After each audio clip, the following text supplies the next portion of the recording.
My friend Chris never asked that question, and my brother never asked that question, and every person in the whole world who has a whole life insurance policy or other insurance policies never asked the actual question that matters: how much compound interest does it actually make? But where do we get compound interest accounts? That's always the question. What are the good ones? Where do you find them? And just like Pace and everyone else, I went out there and I'm like, okay, I need to find a compound interest account. I just put all my time and effort in my business. I lost my money in my business. Everything went down. I have no money now, lost millions of dollars. I'm going to do it different this time. I'm going to now protect my money and also build my business simultaneously, but they've got to be together. One is growing secure and compounding. The other is making money so I can put more money in the secure compounding.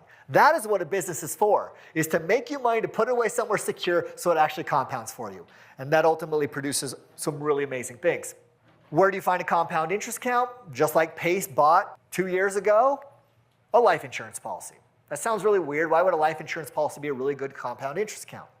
Well, history tells us it's not often a very good compound interest account. But why do we buy them? Because you have lifetime family protection. You have life insurance. You have death benefit. You are protecting your loved ones. That is very, very important. You have guaranteed security against market risk. A compound interest account through life insurance cannot lose. It is guaranteed it will not lose in the market. Okay, so now we've just checked the secure. I need to be secure inside this thing. It has growth somewhere between 6 and 10%, depending on where your compound interest is being allocated.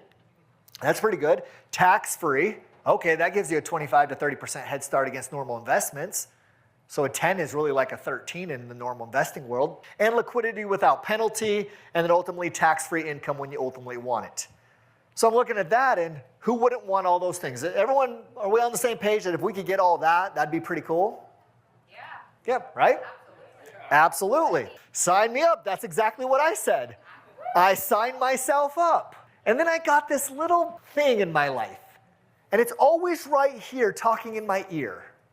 And it's called a wife. Yeah, that's what it's called. And the wife says to me, after I bought it, after I had it for a long time, she goes, how much money does it actually make? And never one time had I checked that. Because I got sold on all this stuff. I'm my own infant bank. I'm my own banker. I got life insurance. It's tax-free. It's all the fun stuff that I wanted. But how much compound interest did I make? How much money does it actually make? Because just like I showed you with Pace's policy early, he never asked that question either. My friend Chris never asked that question, and my brother never asked that question, and every person in the whole world who has a whole life insurance policy or other insurance policies never asked the actual question that matters: how much compound interest does it actually make?